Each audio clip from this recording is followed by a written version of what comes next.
జై దుర్గా భవాని. ఈరోజు దుర్గమ్మ సందేశం ఏంటి అంటే, ఈ రాత్రికి ఇది విను. తెల్లవారితే ఈ వ్యక్తి ఈ శుభవార్తతో నీ ముందుకు వస్తున్నారు. ఈ దుర్గమ్మపై నీకు నమ్మకం ఉంది కదా, అమ్మని నమ్ముతున్నావు కదా, మరి నిశ్చింతగా ఇది విన్నావు అంటే నీ జీవితం ఖచ్చితంగా మారుతుంది. నీకైన శుభవార్త నువ్వు వింటావు. ఇలా చూడు, ఇప్పుడు నీ మనసులో ఏదో తెలియని గందరగోళం అనేది ఆవరించింది కదా, అది నేను చూశాను, అర్థం చేసుకున్నాను. ఈ సందేశంలో ఉన్న నీ మనసులో ఉన్న భయాన్ని అంతా కూడా నేను బయట పంపబోతున్నాను. ఈ సందేశంలో ఉన్న ఈ దుర్గమ్మ మాటల్ని నువ్వు ఆలకించావంటే చాలు, అన్నిటినీ కూడా నేను మారుస్తాను. నీ జీవితాన్ని నీకు నచ్చినట్లుగా తీర్చిదిద్దుతాను.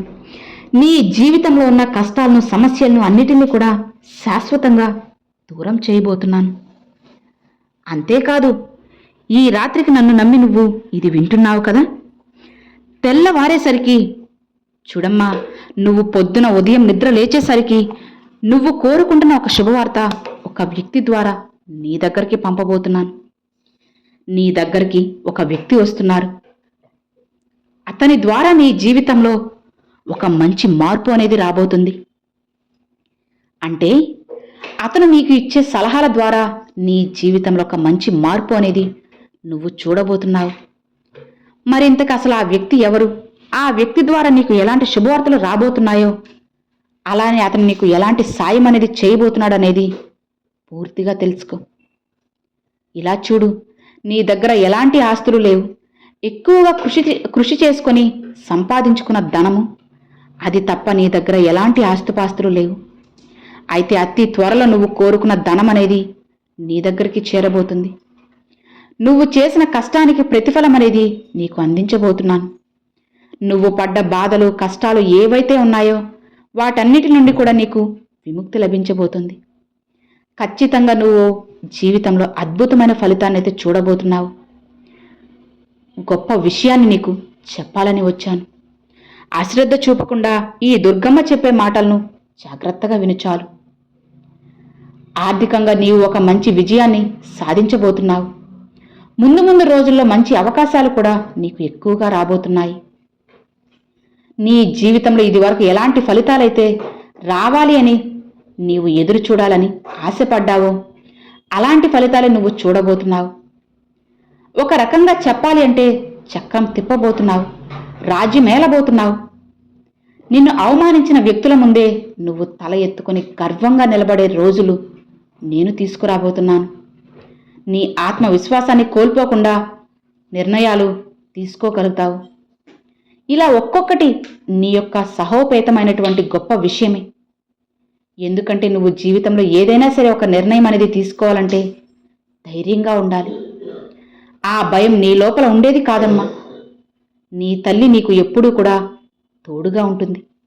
అంతా కూడా నేనే చూసుకుంటానని చెప్పాను కదా, ఇక నిశ్చింతగా ప్రశాంతంగా ఉండు, అన్నీ నేను చూసుకుంటాను.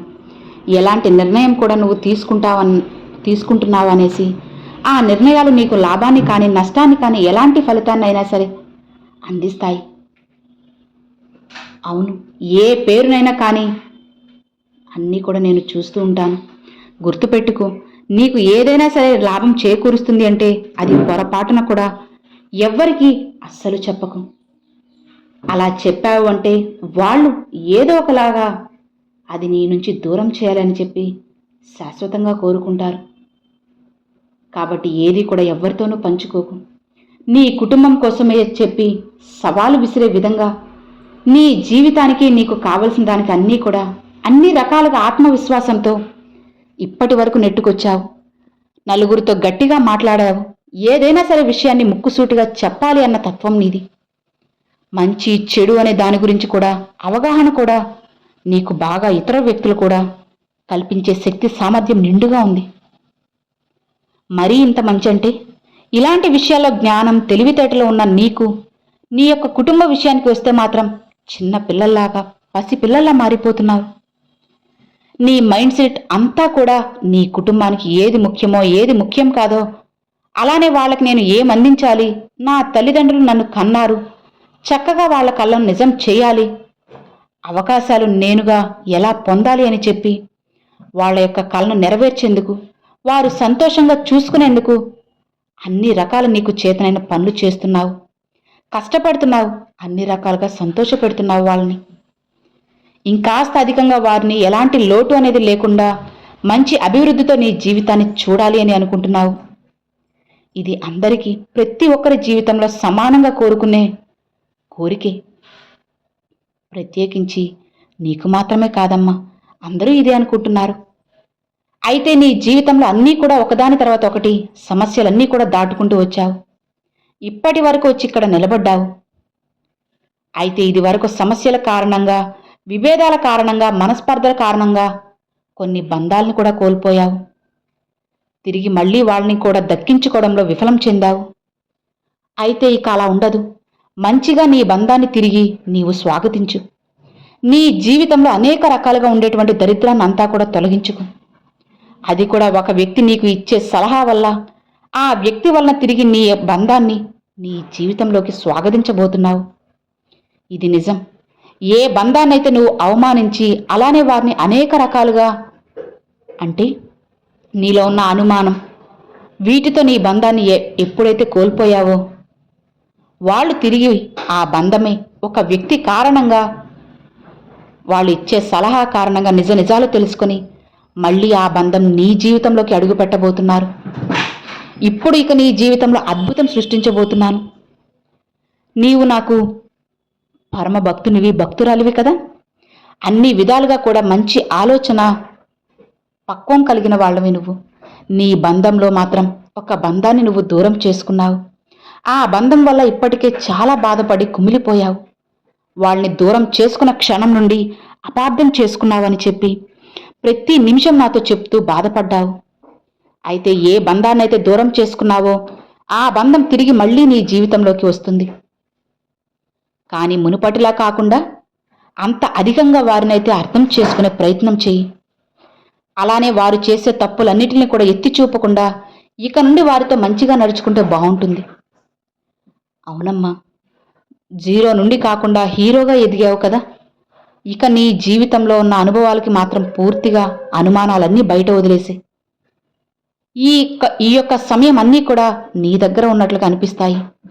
నీ బంధం, గతంలో జరిగినవన్నీ విడిచిపెట్టి జీవితాన్ని కొత్తగా జీవించాలి. నువ్వు సంతోషంగా జీవించాలి తల్లి. వాళ్ళు వచ్చిన తర్వాత వాళ్ళని ఎలా చూసుకోవాలి, ఎలా సంతోషపెట్టాలి అనే దాని గురించి మాత్రమే ఆలోచించు. గతం గురించి అస్సలు ఆలోచించకు. నీ జీవితంలో ఉన్న సమస్యలన్నీ కూడా తొలగించేశాను. నీకు కావలసిన ధనాన్ని ప్రసాదించాను. అలానే నీ కుటుంబంలో ఉన్న ఆనందాన్ని రెట్టింపు చేశాను. ఆరోగ్యాన్ని ఇచ్చాను. ఇన్ని ఇచ్చిన నీకు తెలివితేటలు కూడా ఇచ్చాను. కానీ నువ్వు నీ యొక్క ఆలోచన విధానంలో చాలా వరకు మార్పు చేర్పులు రావడం గమనిస్తున్నావు. ఇది మంచిది కాదు. నీ యొక్క సమయంలో చాలా జాగ్రత్తగా ఆలోచించాలి. నిజ నిజాలు తెలుసుకోవాలి. ఏ బంధాన్ని నువ్వు దూరం చేసుకున్న వాళ్ళని మళ్ళీ నీ జీవితంలోకి ఆహ్వానించడమే కాదు, జాగ్రత్తగా చూసుకోవాలి. ఇక నీకు కావలసినవన్నీ కూడా ఈ దుర్గమ్మ అందించబోతుంది. కాబట్టి ఇకనైనా సరే నీకు దక్కని వాటి గురించి ఆలోచించుకు. దక్కిన వాటితోనే సంతోషంగా ఉండు. అదే నాకు ప్రాప్తం అని చెప్పి నిశ్చింతగా నీ జీవితాన్ని గడుపు. మరి ఈ తల్లి చెప్పిన మాటలను జాగ్రత్తగా గుర్తుపెట్టుకుంటావు కదా. ఇక నిశ్చింతగా ఉంటావు కదా. నీ తల్లి నీకు తోడు ఉన్నంత వరకు ఎలాంటి భయము, బాధ నీకు అవసరం లేదు.